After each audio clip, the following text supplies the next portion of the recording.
No. In the opinion of the chair, the ayes have it. The journal stands approved.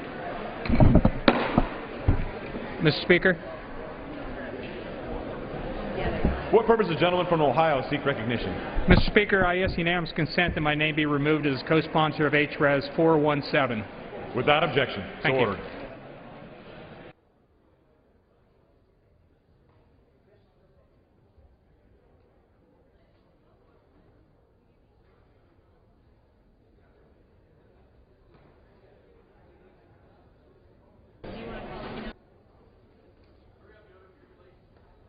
We're about to embark on the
purpose does the gentleman from Maryland rise?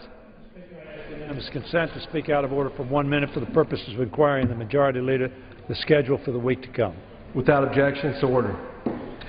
I yield to my friend, the majority leader, Mr. Cantor of Virginia. I thank the gentleman from Maryland, the Democratic whip, for yielding.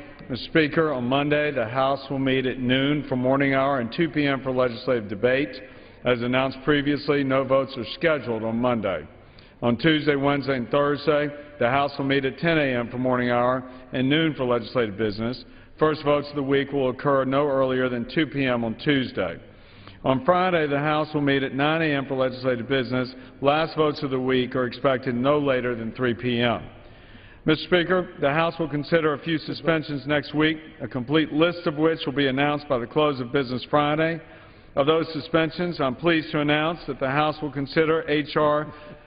2019, the Gabriella Miller Kids First Research Act, sponsored by Representatives Greg Harper and Peter Welch, which has over 2,000 citizen co-sponsors and puts into practice what I hope we will all agree on, which is to place a priority on pediatric medical research over political party conventions.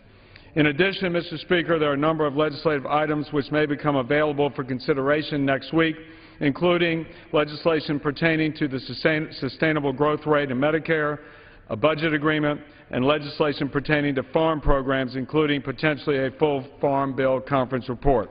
With that, Mr. Speaker, I thank the gentleman and yield back.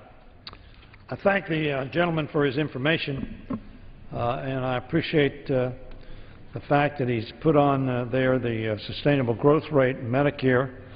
budget agreement, which hopefully we can get to, that will be bipartisan in nature and will be balanced and fair as well.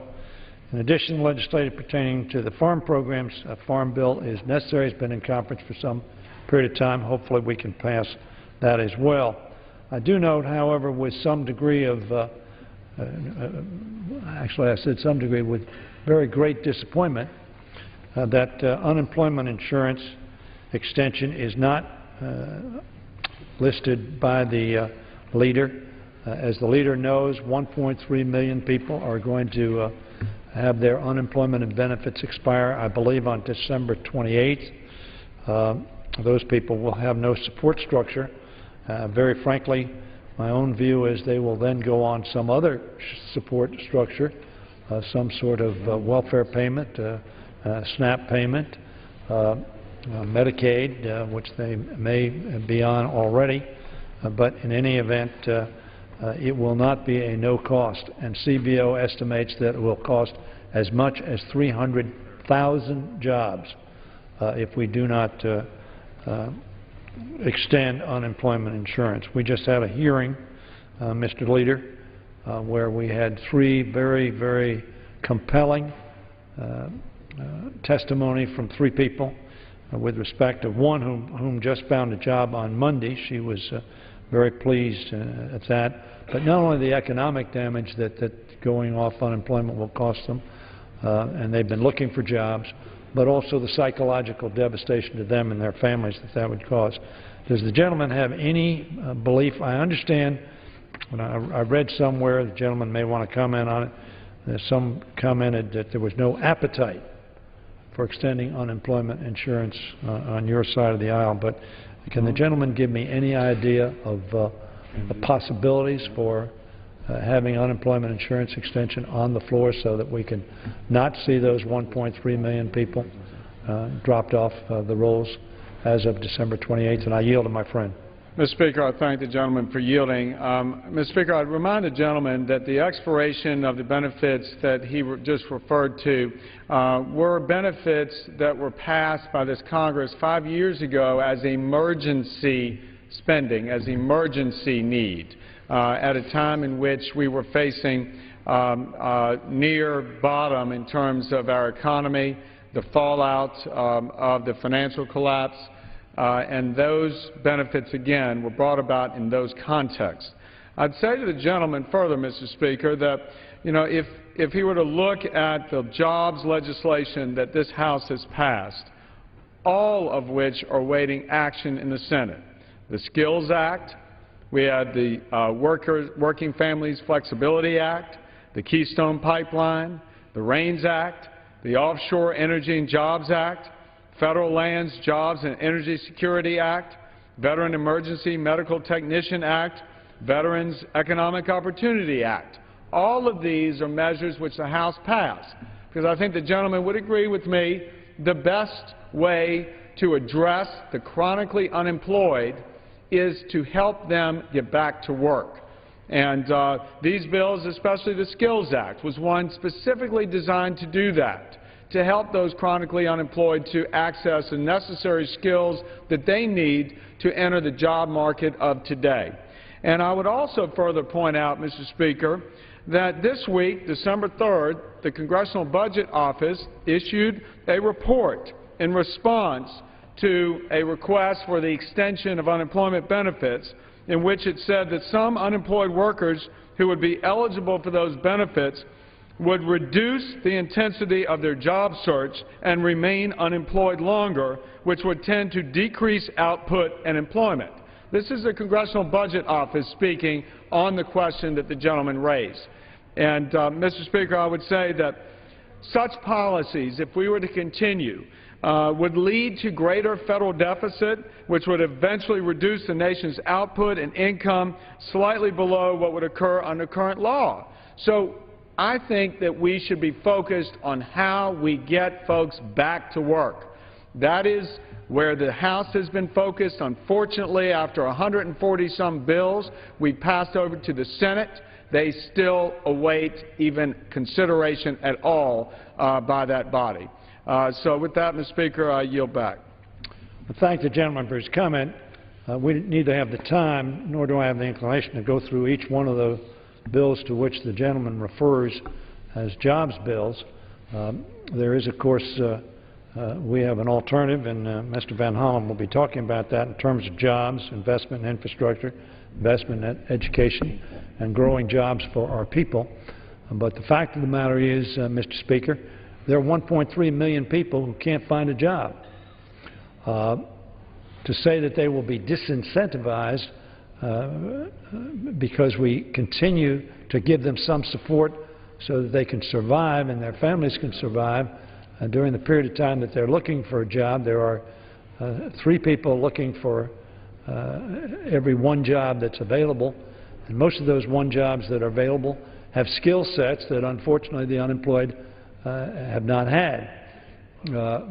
We are for, on this side, skills training. We're for investing in education. We share the majority leader's view on that. But it's not going to be much solace for them, Mr. Speaker, and their families to say, well, we dropped you off the rolls, you won't be able to pay your mortgage, you won't be able to put food on your table because the Senate hasn't acted. Whether the Senate ought to act on the bills in question, I think is debatable. I opposed many of those pieces of legislation myself, as did others.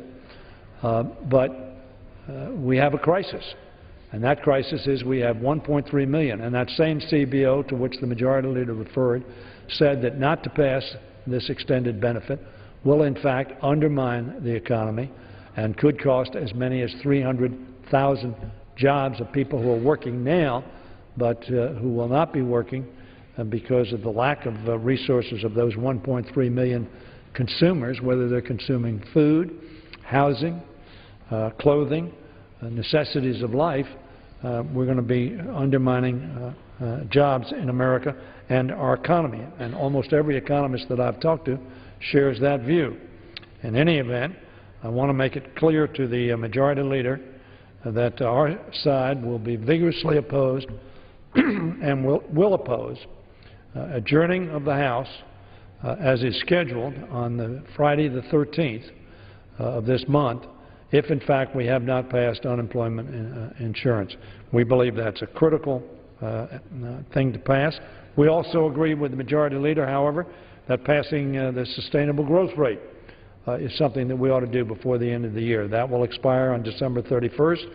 The reimbursement of doctors to serve Medicare patients will be substantially reduced as a result of that. That is bad policy, not only for those on Medicare who are seeking medical services, but it's bad policy for the doctors that we hope will and medical providers that will serve those people. So I'm pleased that he mentions SGR, the sustainable growth rate, the doc reimbursement, but not pleased that we do not have listed the unemployment insurance, and we will be very adamant next week that that needs to be done. I understand that we may have a difference on that, but I want to let the majority leader know that that will be our position. In addition, I do not see on there the defense authorization bill.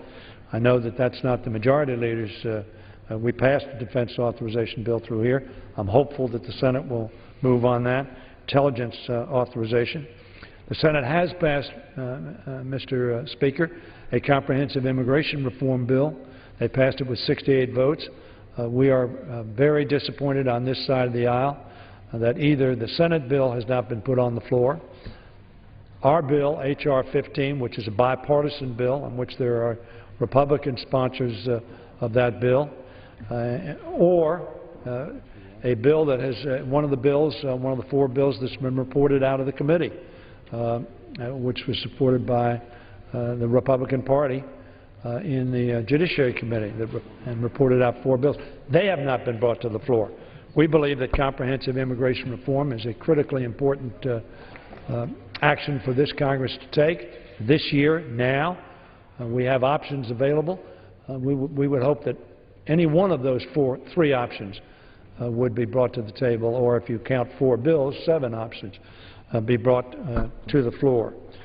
In addition, the Senate has passed in a bipartisan way the ending of discrimination in employment. We talk about jobs. We talk about giving economic opportunity. We ought to do that in a non-discriminatory way. The Senate has passed such a bill. That is not on the agenda for next week either. I have an agenda which has a lot of bills on it.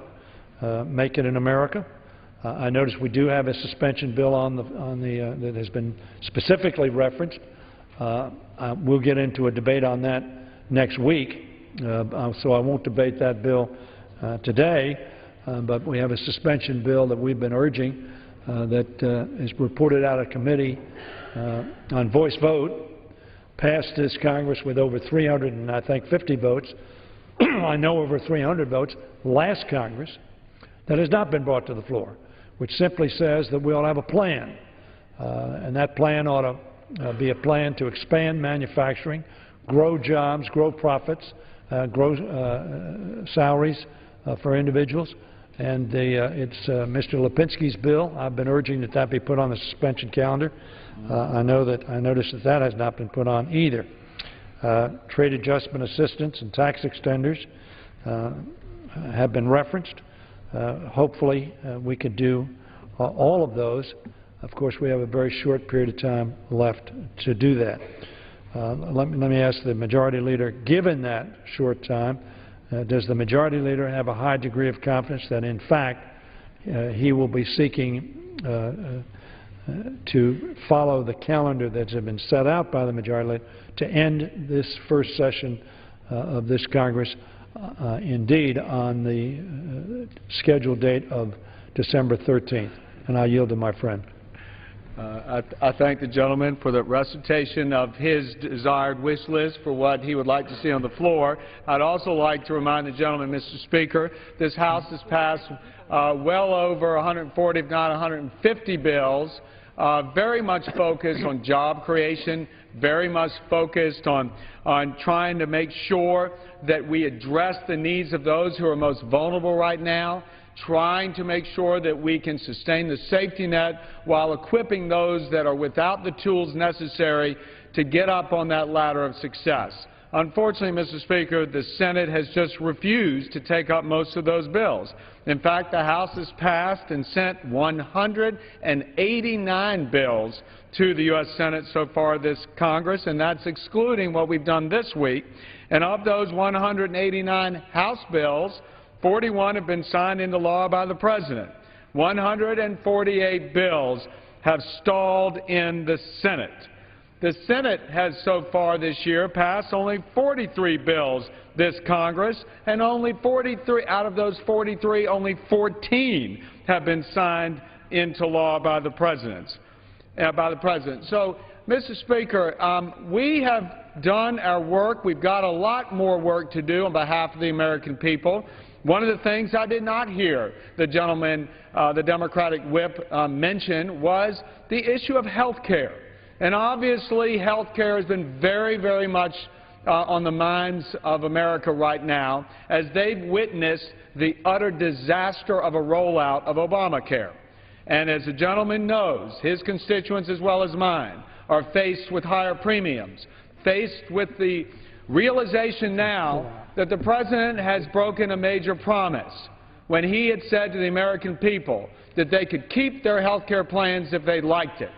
And we know now that wasn't true. And so people are having to go and figure out what kind of plans are actually there for them. The administration has claimed this week the website is working just fine. Well, we know good and well that the back end of that website is not working just fine. I'm glad that people are able maybe to get on and see what's there. We don't really know, because of the lack of transparency, as to how successful the sign-ups and enrollments are being. We do know, though, that most Americans in the individual plan arena are facing higher premiums. Those that have had to give up their plans are facing higher premiums, and plans that they don't necessarily choose, that they're now forced to have because of the operation of this law. And I'd say to the gentleman, we need to focus on that very issue. What are we going to do? What are the alternatives? We Republicans have an alternative. We voted on that alternative back on 2009. And it was a plan that was centered on patients first. It was a plan that the Congressional Budget Office said would reduce premium costs for taxpayers, for patients out there. We have not resolved this question of health care. And there is a better way, and I would say to the gentleman, we ought to be spending some time focused on how we're going to resolve that for the millions of Americans who are very, very unhappy right now given their options for health care under Obamacare. I yield back. Mr. Speaker, I'm not surprised that the majority leader wants to talk about health care because of much of that legislation he's talked about been 42, 43, 44, 45, 46 times that the Republican Party has tried to repeal health care. My view, I want to make it very clear, is that this bill is substantively a very positive bill for the American people. The bill to which the gentleman referred that Republicans offered in 2009 covered less than 3 million people of the 30 to 40 million people that had no insurance in America. So less than 10% were covered by the Republican bill. Tens of millions of people, I predict, by the middle of next year are going to be having coverage and having health care assurance because we passed this health care insurance bill. He's right. The rollout was terrible. We're all disappointed with that. The President's disappointed with that. And it's being worked on. Now, he doesn't recall, of course, perhaps, or he hasn't mentioned, the rollout of the prescription drug bill, which wasn't too smooth either. And, of course, the health care bill is broader even than that. He may not recall that Medicare had a tough rollout for a couple of years. But there's nobody on this floor who's saying, I'm not saying that they don't believe it, because I think there are people who believe we ought not to have Medicare. As a matter of fact, the former majority leader, not this majority leader, said we shouldn't have Medicare in a free society. Republican majority leader, Mr. Speaker. The fact of the matter is the health care bill is going to work.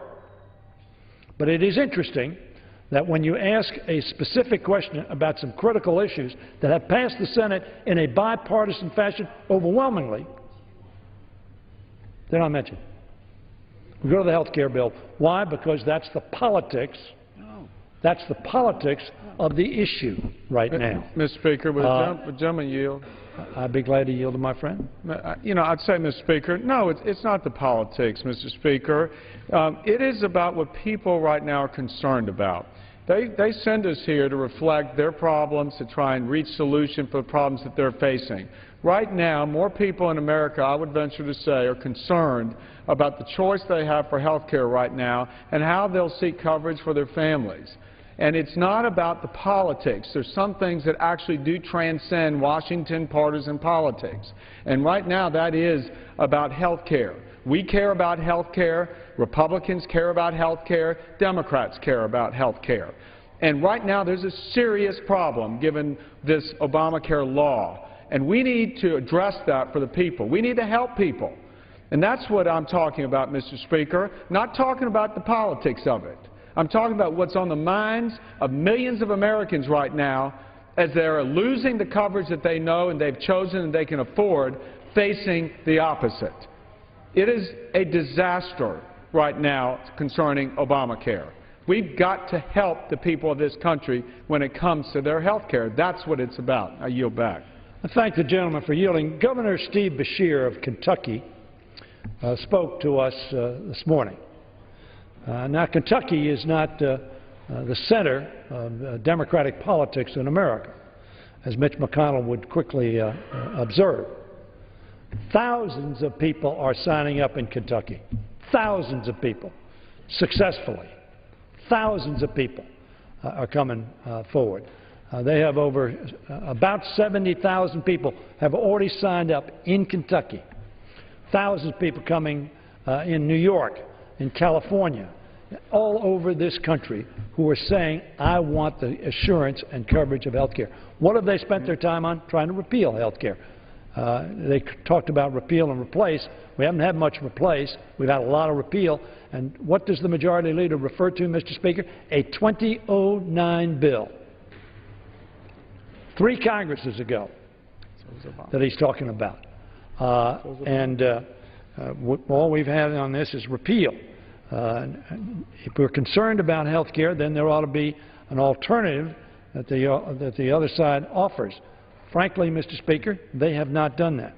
Now, I'll be glad to move to another subject. I'm sure we can go back to health care because the Majority Leader, notwithstanding his assertion that this is not about politics, I will tell him that the majority of the American people, in poll after poll after poll, says they don't want health care repealed. They want it fixed. They want it to work right. They want the assurance that it's available for them, but they do not want it repealed. Right now, even though they're upset, as we all are, as I am, as the President is, about the rollout, about the website not working as effectively as we would have liked, Americans right now, I will tell the majority in polls say they don't want it repealed, they want it fixed, they want to have it work. And very frankly, I think that's where they are. Not everybody, I understand that, and certainly not some factions of the Republican majority's party. They've made that very clear in statements on this floor. But my view is that we ought not to simply distract from some of the important things that need to be done by constantly. I was interested in Senator Cornyn's response when he talked about the Iranian deal, which 65% of the American public says was a worthwhile effort to make. We need to carefully review it. We need to oversee it. We need to make sure it works. Majority Leader and I are going to work on that. But when Senator Cornyn said this was just a ruse, I don't think he used the term ruse, but just an effort to distract from health care.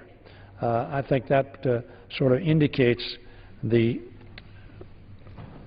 extraordinary focus that this issue has energized the Republican Party on, Mr. Speaker, over the last 3 or 4 years.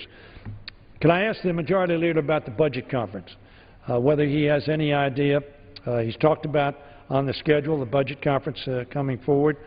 Does he have any idea whether a budget conference agreement has been reached, number one? Number two, if an agreement is reached, will it manifest itself in the form of a budget conference report? I am informed, maybe correctly or incorrectly, that there will never be a budget conference report. Does the gentleman know whether that's the case or not, and that whether or not some agreement might be manifested by a bill and not by a conference report? And I yield to the gentleman. Mr. Speaker, I'd say to the gentleman that you know, the discussions that I've had with Chairman Ryan would lead me to some optimism that the two sides actually can come to an agreement. The agreement has not been made, so I don't want to at all say that there is a deal. But I am optimistic that, in fact, this time of year, when the differences between the two sides have certainly been on display all year long, that perhaps we could agree that we need to reduce the deficit, we need to do something about the wasteful spending, and that, once again, I don't think the gentleman nor I think that the sequester is the best method to cut spending. It's indiscriminate. It cuts bad programs the same way as good programs, to put it simply. And there are better ways. Our side has always said, Mr. Speaker, that we've got to do something about the mandatory programs, the autopilot spending in the federal government that is disproportionately causing our deficit. And I'm hopeful that next week we can show the people of this country that we can produce something that is smarter than the way we're going about things now. Obviously, a big concern to me is the national security and the defense of this country, as I know it is for the gentleman.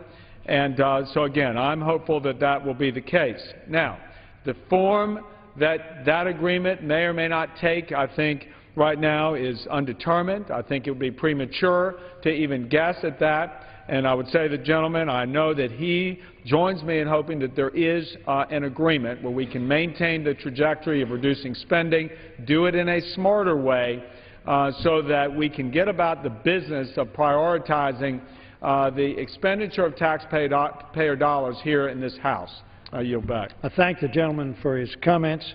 I will say that he and I, as he has articulated, do agree that the sequester is not good policy.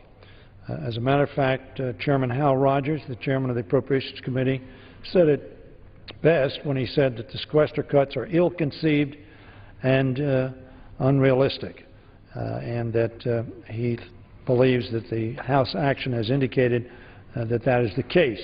We haven't done appropriation bills consistent with the sequester levels that, as I understand, were agreed at Williamsburg to be offered, but they haven't worked. My own view that, Mr. Speaker, that what is being discussed in the budget conference, some of the things I've heard strike me as being unbalanced, unfair, irresponsible, and unacceptable.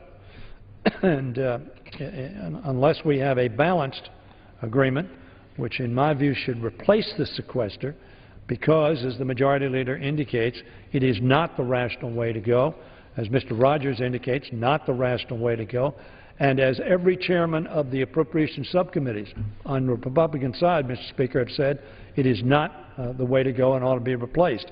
So I'm hopeful that any agreement will, in fact, replace the sequester. I am hopeful, Mr. Majority Leader, as you well know, that we will get a big deal, not a little deal, not nibbling around the edges, so that what occurs is we do this every 6 months, and we never get to a stability that I know the Majority Leader believes, and I believe, would give confidence to our economy, to the business community, and to our people if we got a big deal. But unfortunately, that does not seem to be, at least at this point in time, in the discussion. I think that's unfortunate. As I said, what I've heard so far seems to me to be unbalanced, unfair, irresponsible, and from my perspective, unacceptable. So I'm hopeful that the Budget Committee conference will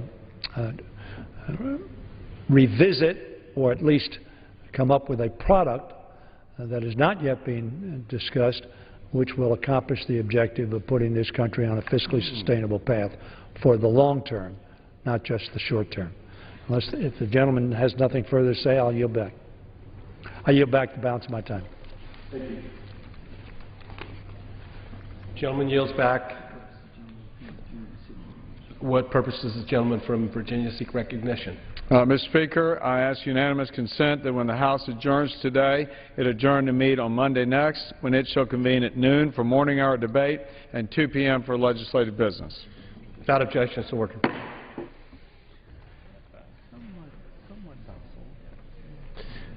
The chair will entertain 1-minute requests.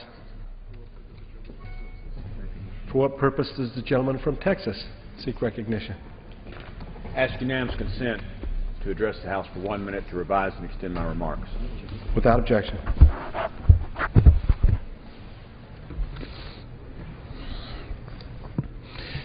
Mr. Speaker, each morning in Africa, women and young girls like this girl in Tanzania wake up and walk for miles just to collect water for their family. The walk can be dangerous because some wells are controlled by violent thugs. These thugs often assault women and children in exchange for water. Often this water is dirty and leads to sickness and disease. This is unthinkable for many Americans, but a reality for 780 million people on earth who do not have access to clean water. We can fix this. That is why Congressman Earl Blumenauer and I have introduced Water for the World Act. This bill uses existing taxpayer money more effectively to make clean water available to those who need it, such as digging wells in Africa. We have it in our power to help people have clean water. It is something America can and should do. No one should be assaulted when they try to get water. It's 2013. It's time to turn on the faucet and make water universal for little girls like this. And that's just the way it is. I yield back. For what purpose does the gentleman from Pennsylvania seek recognition? Mr. Speaker, request unanimous consent to address the House for 1 minute, revise and extend. Without objection. Mr. Speaker, the President's claim that Americans can keep the plans they know and like, to me, always appeared somewhat misinformed, if not insincere. First of all, the law was designed to completely restructure America's health care system. Some, if not millions of Americans, were bound to lose their plans. Plain and simple, the law was designed to have a large majority of Americans give up their health care coverage, pay higher premiums, or face a tax increase. In fact, if millions of Americans did not lose their coverage, the health insurance exchanges would be full of high-risk consumers, without healthier populations subsidizing those plans. The President's broken promises are concerning, especially for our states dealing with this growing mess. Quote, and I quote, "This bandage may provide temporary relief," stated the insurance commissioner in my home state of Pennsylvania in response to the President's cancellation fix. However, and I quote again, "Pennsylvania will continue to see additional cancellations, rate increases, and significant problems due to Affordable Care Act-driven changes in the insurance marketplace," end of quote. Mr. Speaker, the American people deserve better. I yield back. For what purpose does the gentlewoman from California rise? To address the House for 1 minute. Without objection.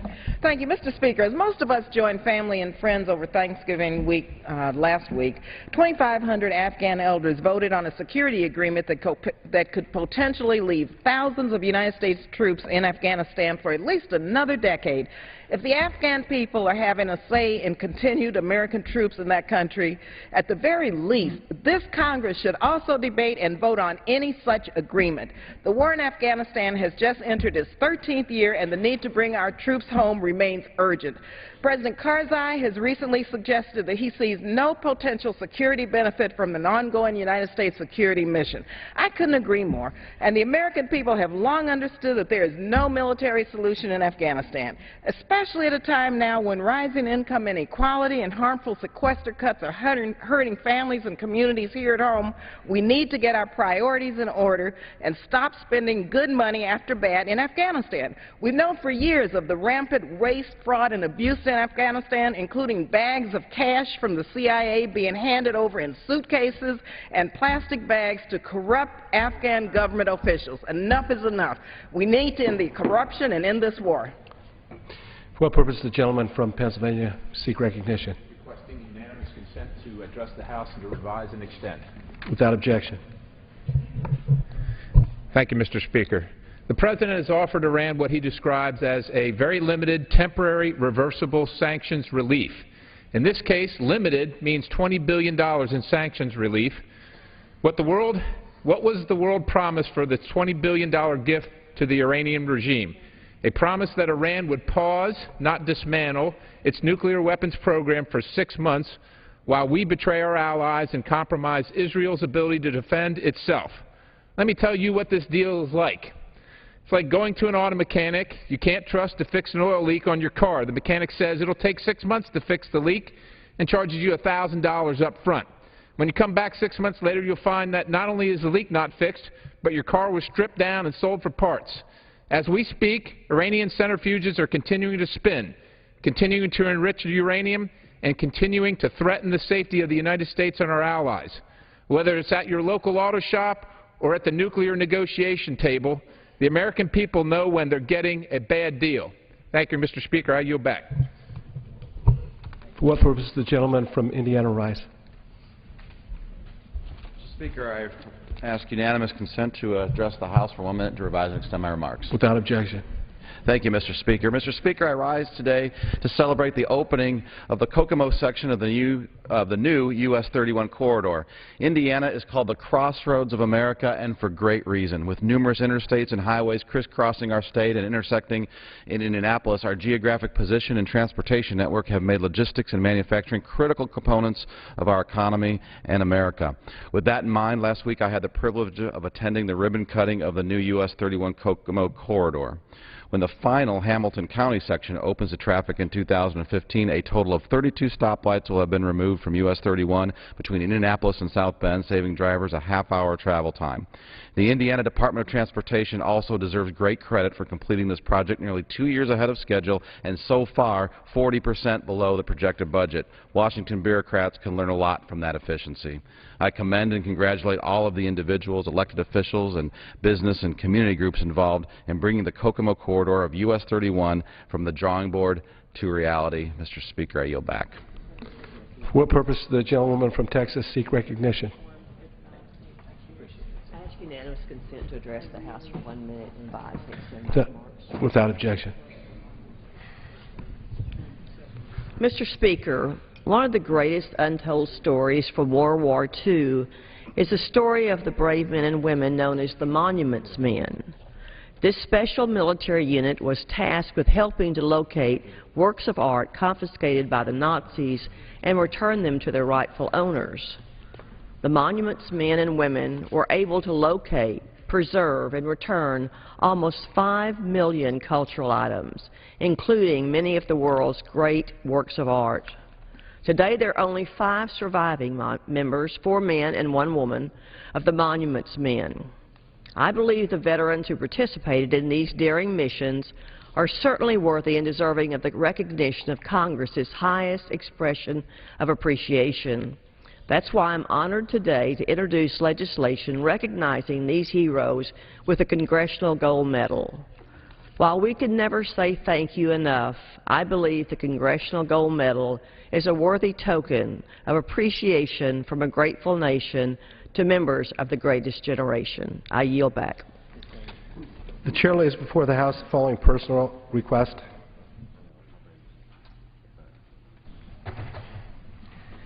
Leave of absence requested for Mr. Doyle of Pennsylvania for today. Without objection, the request is granted. Under the Speaker's announced policy, January 3, 2013, the gentleman from Virginia, Mr. Wolf, is recognized for 60 minutes as the designee of the Majority Leader. Thank you, Mr. Speaker. Mr. Speaker, earlier this week, a profound 3-hour debate took place in the House of Commons on the persecution of Christians globally. Multiple British parliamentarians argued with great passion and persuasion that this is a human rights issue of our day and one which demands great attention on the part of the British government and the West more broadly. In some respect, it is a sad commentary that such a conversation was remarkable, and yet it was. When was the last time this body, this Congress, let alone this administration or the State Department, spent even a fraction of that time talking about the thousands of people of faith who daily face discrimination, persecution, violence, and even death simply because of the most deeply held beliefs? It is worth noting that several weeks earlier, the House of Commons had a debate on the persecution of Christians, specifically in the Middle East. There was an overwhelming number of speakers, too many for the allotted time.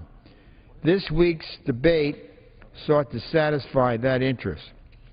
In comparison, we have before us relatively modest legislation that has languished in the Senate for 2 consecutive Congresses now, which would create a special envoy within the U.S. Department of State charged with advocating for vulnerable religious minorities in the Middle East and East Central Asia. How do we explain the utter lack of urgency on the part of our own government to address the epic exodus, that of Christianity, from its very birthplace? The House of Commons debate is timely, not simply because of the magnitude and pervasiveness of the problem, but also because millions of professing Christians around the world have just embarked on the Advent season in anticipation of celebrating the birth of Jesus, a birth marked by its humble beginnings in a small Middle Eastern town called Bethlehem. And yet, as British Member of Parliament Sir Tony Baldry noted with a sad irony, quote, "There is now practically no country, from Morocco to Pakistan, in which Christians can freely practice their religion," end of quote. He continued, quote, "There is a severe danger as we start to celebrate the feast of Christmas in this country that all Christianity will be almost completely erased from the traditional Middle East holy land of the Bible."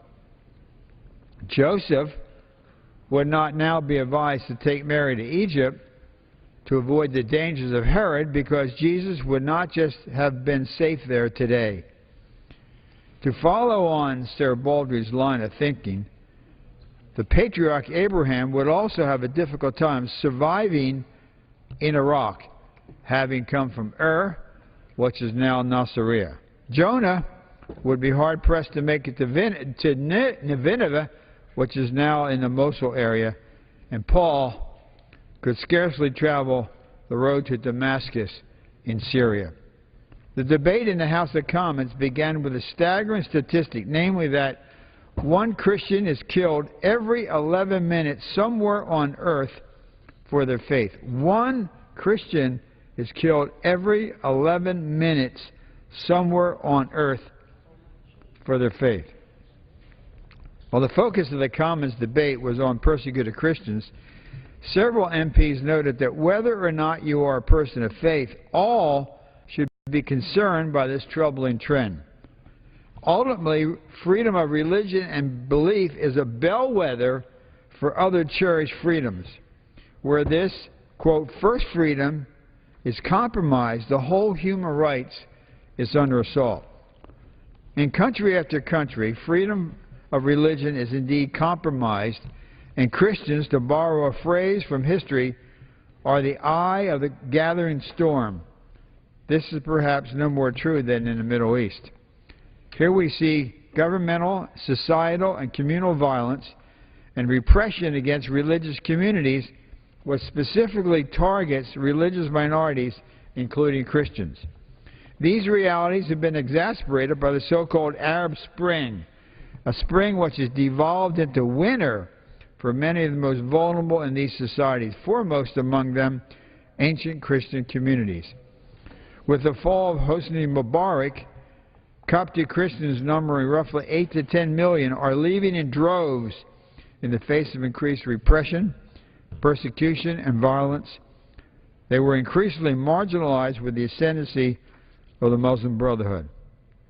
Of course, recent events in Egypt indicate a rejection in part of the Brotherhood's approach. But the situation is fluid, and news reports indicate that Islamists are taking advantage of the unrest to target Coptic Christians. Similarly, Iraq's Christian population has plummeted. Churches have now been targeted, believers kidnapped for ransom, and families threatened with violence if they stay. During the debate in the House of Commons, Canon Andrew White, famously dubbed the, quote, Vicar of Baghdad, as he oversees the only Anglican church in Iraq, was quoted as saying that Christians, quote, are frightened even to walk to church because they might come under attack. All the churches are targets. He went on to say, we used to have 1.5 million Christians. Now we have probably only 200,000 left. There are more Iraqi Christians, he said, in Chicago than there are here. That's amazing. And this body, this Congress, this administration, silent. The issues I've just outlined must be viewed not simply as today's news, but rather through the lens of history. A phrase not often heard outside the majority Muslim world is, quote, first the Sephardi people, then the Sunni people. The Sephardi people are, of course, the Jewish people. Except for Israel, their once vibrant communities and countries throughout the region are now decimated. In 1948, the Jewish population of Iraq was roughly 150,000. Today, no more than 4 individuals remain. In Egypt, the Jewish population was once as many as 80,000. Now roughly 20 remain. It appears a similar fate may await for the ancient Christian community in these same lands. If the Middle East is effectively emptied of the Christian faith, this will have great geopolitical and, I would argue, spiritual implications. But rather than being met with urgency, vision, or creativity, our government's response has been anemic and at times outright baffling, especially to the communities most impacted by the changing Middle East landscape. Multiple other countries were mentioned during the House of Commons debate, including but not limited to China, Nigeria, Afghanistan, and Pakistan. And keep in mind, the Obama administration has not pushed Iran for the release of Pastor Saeed Abedini. He sits in prison, his life is endangered, and this administration is silent. It was rightly noted with some degree of irony that despite the blood spilt in Afghanistan by British and American forces alike, not a single church remains in that nation. One member of Parliament, Rahman Christie, focused on the nation of Pakistan where he was born. He said, quote, "I come from a Muslim background and my father was an imam. When I saw that the topic was persecution of Christians in the 21st century, I knew that it was absolutely right and proper to have a debate on that subject. It is important for the world to realize that persecution goes on." He continued, and I quote, "The blasphemy law is at the root of much suffering and persecution of Christians in Pakistan." And then he specifically mentioned the case of Asia Bibi, a Christian mother of 6 who for years has languished in prison and faces the death penalty for her alleged crimes. Do you ever hear her name mentioned on the floor of the House? Do you ever hear her name mentioned at the State Department briefings? Do you ever hear her name mentioned at the White House? Does anyone even know who she cares? Does anyone even care? Faces death penalty for her alleged crimes. Too often when confronted with these types of cases, the State Department offers unsatisfactory assurances that they, quote, they raised the issue during private bilateral discussions. That is, if they raised it at all. Or perhaps the Department issues a, quote, bland statement condemning the violence and then acts as if this is somehow a courageous or principled response to a bloodied assault on innocent human life. This State Department and this President ought to learn from President Reagan and his State Department. President Reagan always advocated for those who were persecuted. And Secretary Baker in the Bush administration always advocated. And this administration is silent. And quite frankly, this Congress, House and Senate, are silent.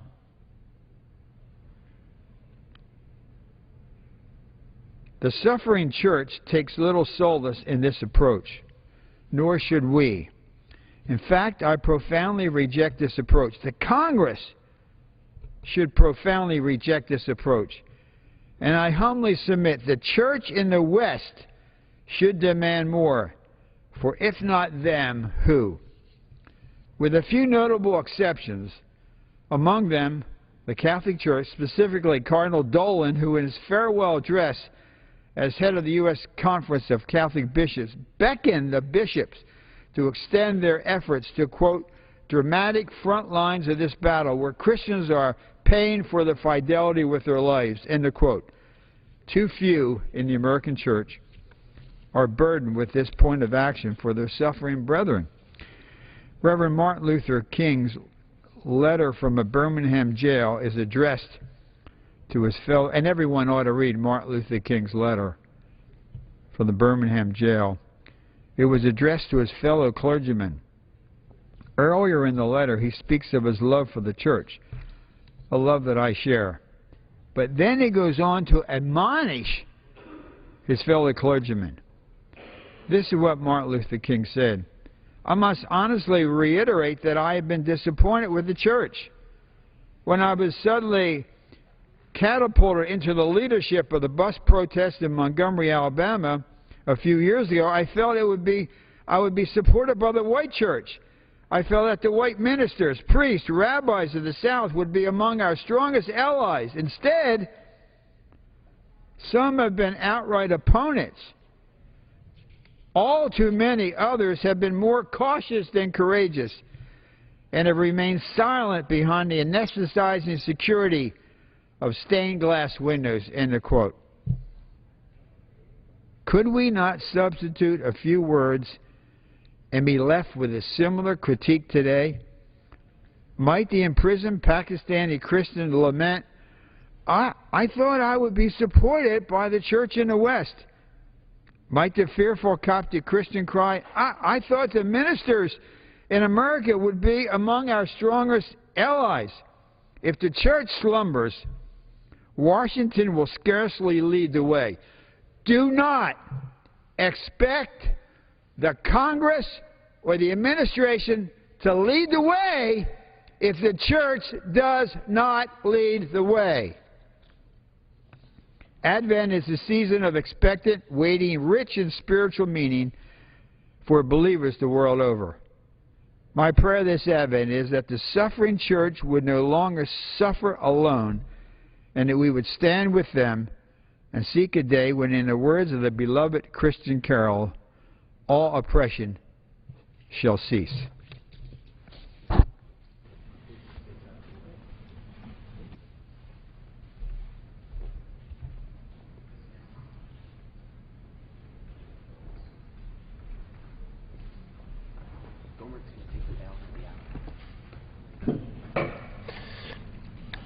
Under the Speaker's announced policy, January 3rd, 2013, the gentleman from Texas, Mr. Gohmert, is recognized for the remainder of the hour as the designee of the Majority Leader.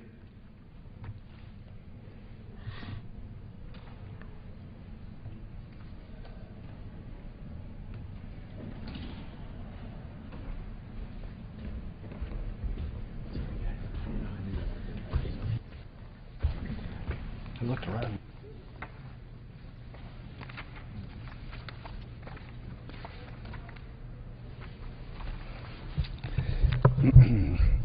Thank you, Mr. Speaker. As a follow-up to my dear friend Frank Wolf from Virginia and the discussions he was having, this needs further emphasis. Here's an article from the Dallas Morning News dated 10 November 2013, "The Triple Tragedy of Christian Persecution in the Middle East." It explains that Christians in the broader Middle East, it seems, are in the crosshairs. In September, 2 Taliban suicide bombers rushed All Saints Church in Peshawar, Pakistan, as worshippers exited. One exploded his bomb outside, one inside. 82 people were slaughtered. 82 people trying to peacefully attend a Christian church in Pakistan, where we are sending so much money, were slaughtered with no consequences coming from the Pakistani government that we keep engorging with our money. Back to the article in March, it says 2 churches and about 100 Christian homes were ransacked in Lahore.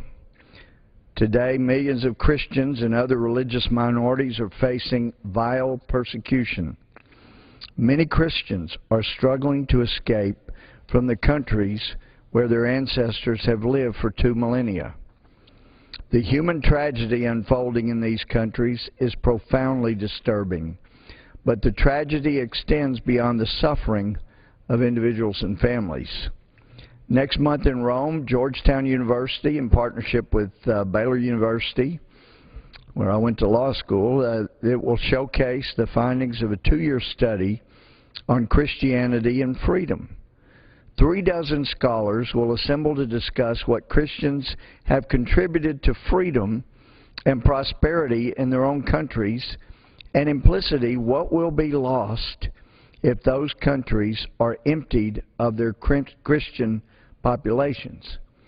Might be worthy of parenthetically inserting that in Afghanistan, where thousands of Americans have shed their blood for Afghan freedom, where billions and billions of dollars have been spent, we help them with a constitution that makes Sharia law the law of the land, that makes the president basically almost a dictator. As some of the regional leaders have told me, Dana Rohrabacher, Steve King, and others, look, if you would just help us with an amendment to the Afghanistan Constitution, we'd have a shot at staying alive after you pull out. The Northern Alliance that actually defeated the Taliban completely within a few months after we started providing them aerial support, embedded special ops and intelligence, less than 500, they defeated the Taliban, provided some weapons. They defeated the Taliban. People have forgotten, but for years in Iraq, people refer to Afghanistan, even Senator Obama. That's where the real fight is. That was where it was done well, and it was done well. The Taliban was defeated. It was routed by some of the most incredible and fearless fighting led by General Dustin. We got people in this administration now calling him and others war criminals because they fought for themselves, their own freedom, to rid themselves of tyrannical, radical Islamists. They're Muslims. They're my Muslim friends. They defeated our enemy. They are the enemy of our enemy. And yet this administration is releasing Taliban. One of the Taliban leaders that's been on national Afghan television was released from Guantanamo by this administration for humanitarian purposes. And the humanitarian purposes are now he's back leading Taliban and making clear that the Taliban will control all of Afghanistan once the United States pulls out. He likes to talk in terms of how the U.S. has been greatly defeated, and that's why we're begging the Taliban, offering to buy them things, give them things if they'll just let us exit gracefully. We are embarrassed around the world. We do not longer have the world's respect. A lot of countries that have never admired us, tyrannical leaders who have not admired the United States, because we're the only nation that I'm aware of in the history of the world that shed our blood and our treasure for other people to have freedom. That's why they still speak Japanese in Japan. That's why they still speak German in Germany. We've never been about building some great empire. We've been about freedom, liberty. No other country's done that. No other country's died for the cause of liberty for people they didn't know.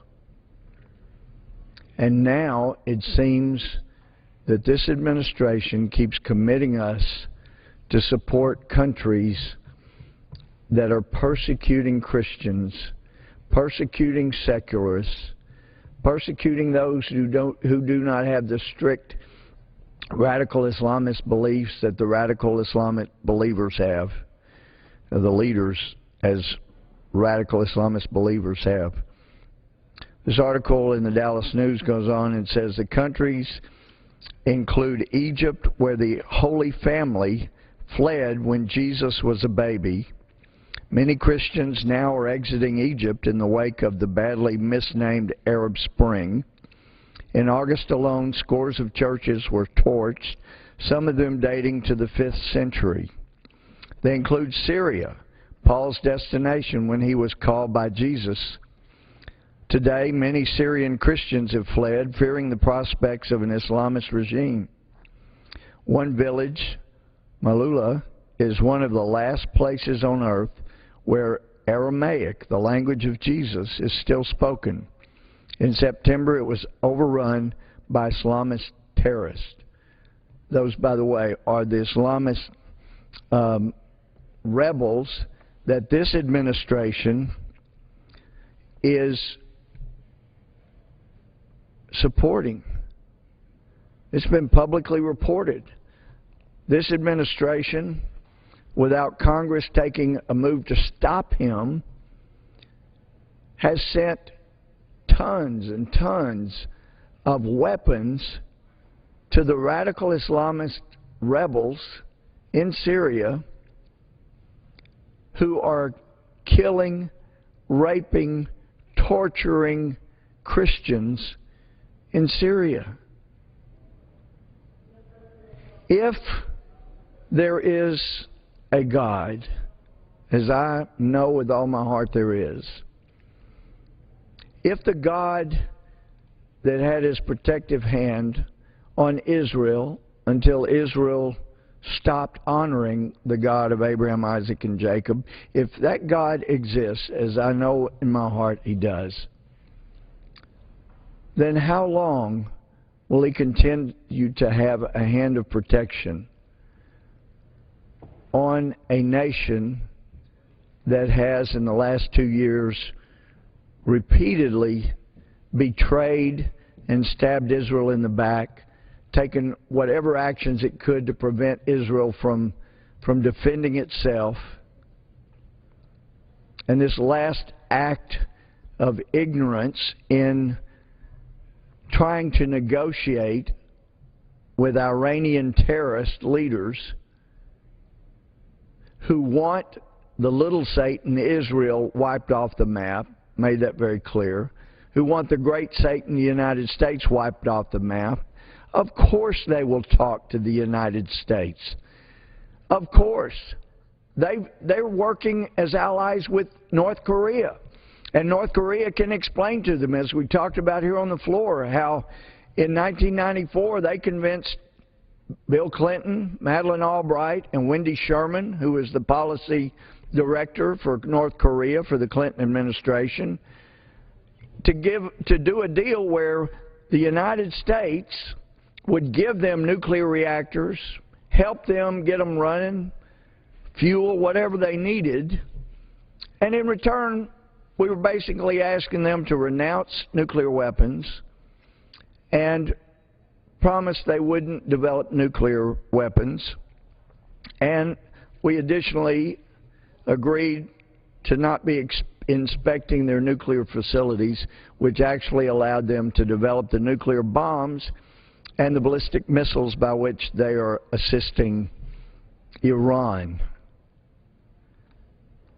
Wendy Sherman actually briefed this Congress this week.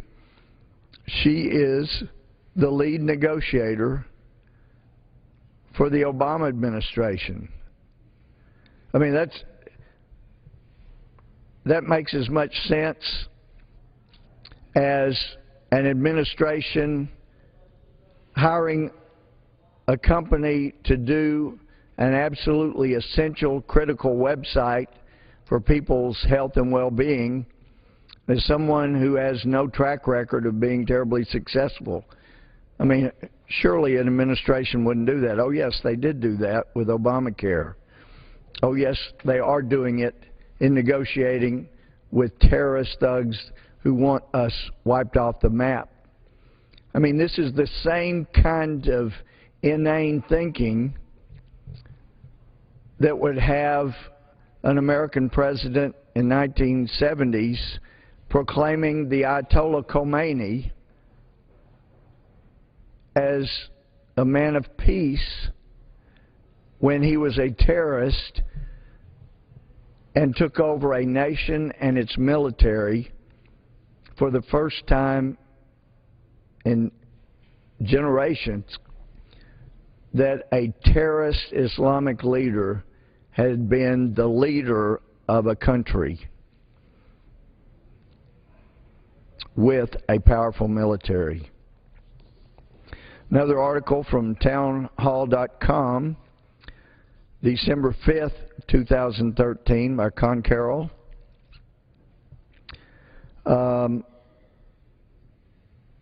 Violence against Christians is rising across the Middle East.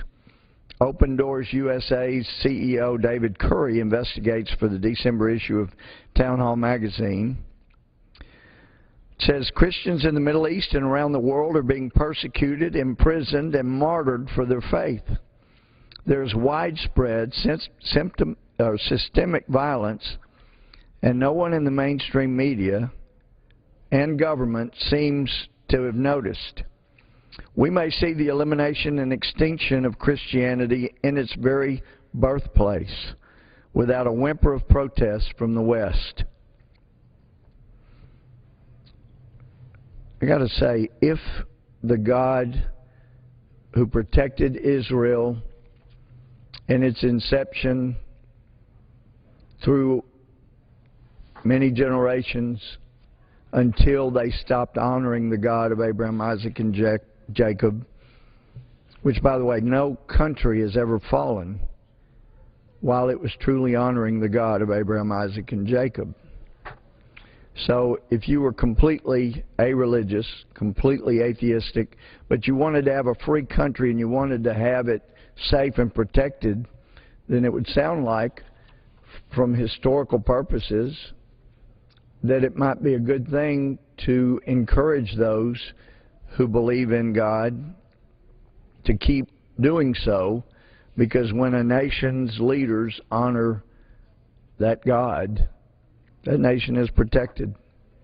It's only when it turns away that it falls. But the article goes on, Middle Eastern Christians are not persecuted because they are criminals, anarchists, or for participating in uncivil behavior.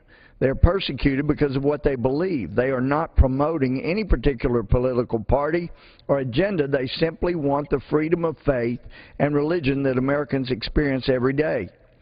It's puzzling why most of our media and political leaders remain silent, despite overwhelming evidence of major humanitarian crisis. When the scope of the persecution is seen, it's hard to understand how this could have slipped under the radar of nearly all our leaders in Washington. One is left wondering if the oversight is intentional or merely a giant blind spot the size of the entire Middle Eastern region.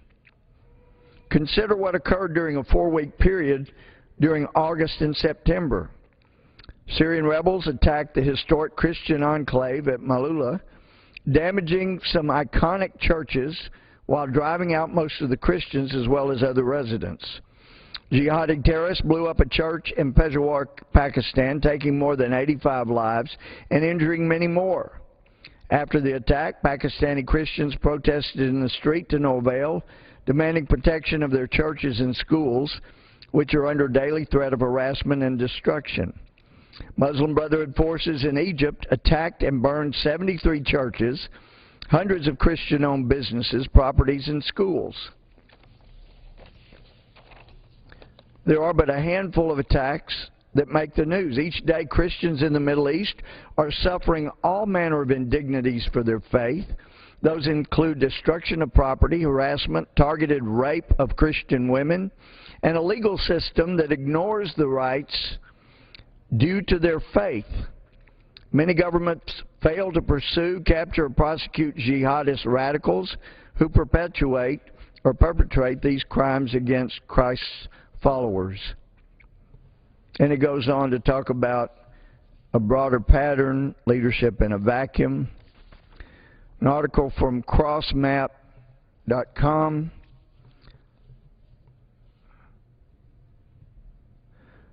says one Christian killed every 11 minutes. The UK Parliament is told Christianity is, quote, the most persecuted religion, unquote. Says the plight of Christians around the world was discussed in a 3-hour debate at the Houses of Parliament in London yesterday. Members of the House of Commons were told that the persecution of Christians is increasing, that one Christian is killed around every 11 minutes around the world, and that Christianity is the, quote, most persecuted religion globally, unquote. A long list of countries in which life as a Christian is most difficult was discussed, including Syria, North Korea, Eritrea, Nigeria, Iraq, and Egypt. MP Jim Shannon said the persecution of Christians is, quote, the biggest story in the world that has never been told, unquote. He said that although the right to freedom of thought, conscience, and religion is enshrined in the Universal Declaration of Human Rights, there are many countries in which these rights are not given. Shannon alleged that 200 million Christians will be persecuted for their faith this year, while he said that 500 million live in dangerous neighborhoods. He added that in Syria, Christians are caught between opposing sides in the conflict, and mentioned the specific targeting of Christian-dominated locations such as Saadad and Malula. MP Sammy Wilson said that in Syria, quote, 50,000 Christians have been cleared from the city of Homs, unquote, while in Sudan, 2 million Christians were killed by the regime over a 30-year period. He added, within the last month, hundreds of people from Nigeria to Eritrea, Kazakhstan to China have been arrested and put in prison simply because of their faith. When they go into prison, they are denied due process. They are denied access to lawyers. They're sometimes even denied knowledge of the charges facing them. They can languish in prison for a long time and in horrible conditions. This is not only happening in Muslim countries. From Morocco to Pakistan, Christians in Muslim countries are under threat, but it happens elsewhere too. There's an article from Religious Freedom Coalition from October 18th of this year. It says on Wednesday evening, Senator John McCain was on NBC Nightly News and was asked what he thought about Congressman Louis Gohmert suggesting that he was supporting al-Qaeda-linked groups in Syria. To this, McCain responded that he considered Representative Gohmert to be a, quote, person of no intelligence, unquote, clearly suggesting that Gohmert was dim-witted and not worthy of dealing with. In responding to McCain's attack on his intelligence, Gohmert issued the following statement to the media. Quote, obviously, Senator McCain would be better off with no intelligence since he doesn't know that the Syrian opposition he met with is infested with al-Qaeda and terrorist kidnappers. His intelligence even caused him to support the Muslim Brotherhood in Egypt that burned churches and killed Christians, even as the senator stood against the will of the massive majority of Egyptians, including moderate Muslims, Christians, and secularists, who demanded the Muslim Brotherhood extremist persecutions must end. I want to add here, this administration has supported the Muslim Brother leadership of President Morsi in Egypt while Christians were being persecuted, and as the largest arising gathering of people in protest in the history of the world rose up in Egypt and demanded an end to the radical Islamic rule of President Morsi after he had vastly exceeded repeatedly the constitutional powers. And as they have told me, my last trip to Egypt, unfortunately, the Constitution that we should have helped them do a better job with did not include any provision for impeachment. Can't understand why the Obama administration would not have encouraged a country developing a new constitution to put in a provision for impeachment. Don't know why this administration would not have encouraged that, but it wasn't there. So when President Morsi vastly exceeded the authority of the Constitution and began moving toward being a monarch, millions of people, reported 20, 30, 33 million Egyptians rose up, 90 million people in the whole country. They rose up and demanded that the president be removed. The Christian Pope in Egypt told me personally, he said, this was the will of the people. Please tell the administration and people in America, this was not a coup. This was the people of Egypt rising up. As he talked about arm in arm, the moderate Muslims, secularists, Christians joined hands, joined arms, and protested and demanded that the military remove President Morsi. And they did. And as these articles have talked about, the violence in August, the violence in this summer against Christian churches, 73 or so burned down, Christians killed and tortured, that was by the Muslim Brotherhood. And because the people of Egypt and the military could see the persecution of Christians and they wanted to stop it, they basically disbanded the Muslim Brotherhood as a party, as an organization in Egypt, and the burning of churches stopped, and the persecution of Christians stopped. And to such a great and noble thing that the Egyptians have done in bringing an end to this radical Islamist Muslim Brotherhood control of Egypt, and bringing an end to the burning of churches, bringing an end to the killing, torturing of Christians in Egypt, how has this administration reacted to reward Egypt for doing such a noble thing?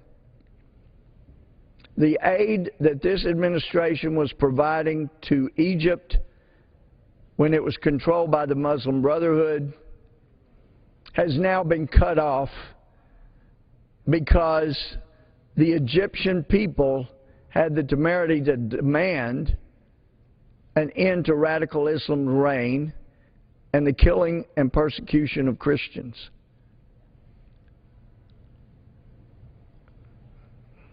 It's unbelievable that I live in a country that rewards groups that persecute Christians and withdraws assistance to those who stop the persecution of Christians. This article says, of course, McCain is doing exactly what someone who has been busted usually does, smears his accuser. Why else would McCain defend the likes of Reid, Schumer, Durbin, while accusing Gohmert of having no intelligence? The answer is that Gohmert is doing what no one at his level or higher is doing. He's calling McCain out for siding with America's enemies. Those were comments of former PLO terrorist Walid Shubat. He has seen the light, ended his time as terrorist, and is trying to educate people on the dangers of radical Islam. Anyway, the article points out that our friend Senator McCain had hired Syrian Islamist propagandist Elizabeth Obagbi to become one of his legislative assistants after she was exposed for lying about her Ph.D. and being paid shill for Islamists seeking to overthrow President Assad of Syria. As former terrorist Walid Shubat explains, Congressman Louis Gohmert should be getting reinforcements from the more conservative elements in the Republican Party, but will he? Frankly, we doubt it. Congressman Gohmert deserves our praise, our vocal support, and our prayers for having the courage to hold another Republican responsible for promoting muddle-headed national security policies that endanger lives and freedoms of millions of Syrians and Egyptians who do not wish to live under an Islamic dictator. And I appreciate their commendation. And I know that there's not a senator in the U.S. Senate that wants to do harm to this country or to Christians around the world, but that is why it's so important to take a look at what this country's, this administration's policies are doing to the cause of persecution of Christians around the world. An article from Christian Today, dated Wednesday, December 4th, 70 Christians killed at the hand of Boko Haram in Nigeria. Further attacks against Christians in Nigeria have been reported, bringing the total number killed in the past year to an estimated 900. According to Release International, 34 Christians were murdered in Boma State in the Northeast last month, and raiders killed an additional 37 in the Central Plateau State on 26 November.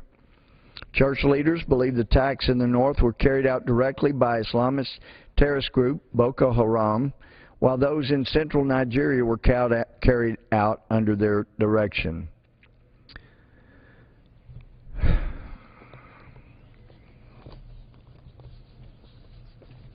It is tragic what is going on around the world right now in the persecution of Christianity, or as the UK Parliament was told, it's Christians are the most persecuted people in the whole world. And in fact, even in the United States right now, really Christians are about the only group in America against whom it's okay to discriminate.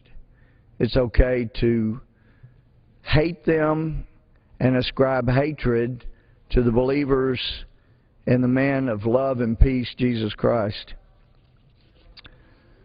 It's rather tragic. And as the world sees that this administration continues, and as leaders in the Middle East told a handful of us back in September, what do you not understand? It was the Muslim Brotherhood behind the attack on 9/11 of 2001. It was the Taliban, but basically the Muslim Brotherhood in Afghanistan you went to war against. It's the Muslim Brotherhood that was killing Christians in Egypt. It was Muslim Brotherhood, Al-Qaeda, that attacked you in Libya, that you helped in Libya, and now you're helping them in Syria. We all don't understand what you don't understand. The people you declared war on that hate you and want to destroy you, you're supporting in Syria. You supported in Egypt. We don't understand. And for moderate Muslims around the world, our friends in Afghanistan, our friends in the Middle East, they don't understand it. How we keep rewarding those who hate Christians and hate the United States, and we persecute leadership like in Egypt right now that stopped the persecution of Christians. We ought to be sending people rushing over to Egypt saying, thank you for stopping persecution of especially Christians, but also moderate Muslims and secularists in Egypt. You've done a good thing. We ought to be helping them set up their next elections, which they want to do. So we're also, as I'm sure people are aware, CNN's got a story here about China claim of air rights over disputed islands creates risk of incident. China has wanted to claim this part of the ocean for decades, but they were always afraid of making a move to physically exert claim over this area of the blue water. And yet they've obviously come to believe that the United States is so weakly led right now that they could make claim to this part of the sea that they were scared to claim in the past and overtly take control over. It hurts our friend Japan. It hurts other allies for us not to take a stand. And yet we get reports that this administration is telling our allies, well, just do what China requests for now. Just do what they request, you know, instead of showing strong leadership to stand up against a move of aggression. We see Russia moving more radically than we have seen in decades. People just thought Russia had gone away. The Soviet Union did go away. But Russia now has perceived a vacuum in world leadership since the United States seems to be taking a leave of absence. And now we have Putin being considered more powerful than our U.S. president. Well, I can see how some would see the aggressive leadership he has taken and believe that he is more powerful. It's not right. Our president has all the power he needs if he will use it. But it's time to take a stand, even for those who like to belittle Christianity, even those who have far different beliefs. This nation has had an invisible protective hand that has guided it, led us away from slavery, led us toward proper civil rights. And then it seemed just when we were about at the peak of enforcing our Constitution so that it didn't discriminate, so that the words of the Declaration of Independence were fully embraced, that we hold these truths to be self-evident, that all men are created equal. They're endowed by their Creator with certain inalienable rights, and among those are life, liberty, and the pursuit of happiness. And yet, as churches have been behind the movement to establish a Constitution, the movement to eliminate slavery, the movement to recognize civil rights so people are not judged by the color of their skin but by the content of their character, as was the dream of Dr. Martin Luther King Jr., an ordained Christian minister. Now we have turned full circle and now are starting to persecute and reward those who abroad persecute the very churches that made America the freest country, the only country that has fought and died, that people have fought and died for liberty of others,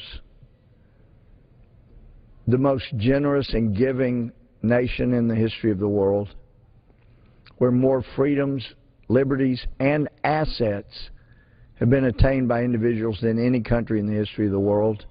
It is exceptional. But we're losing our exceptionalism because we're refusing to stand up for the beliefs of Christians here and around the world. And it's time, if we want to extend this little experiment in democracy, as one of the founders said, if we want to acknowledge Ben Franklin's comment, it's a republic if you can keep it. If we want to keep it, it's time to rise up, not do violence, but just stop rewarding those who persecute Christianity, those who burn churches, those who kill Christians. Quit rewarding them. Quit providing them arms. Because if we don't, we will slip down the slide of history into the dustbin of history, and people will only be able to look back and say what an amazing country that once was. I'm here in Congress because I believe we have the chance to salvage this great country and get back our international leadership we once had and stand for freedom of religion in the world and in America. But God, help us if we don't. Mr. Speaker, I yield back. Gentleman yields back. Here's some of my copies. I'll go Oh, you're a sweetheart. Thank you.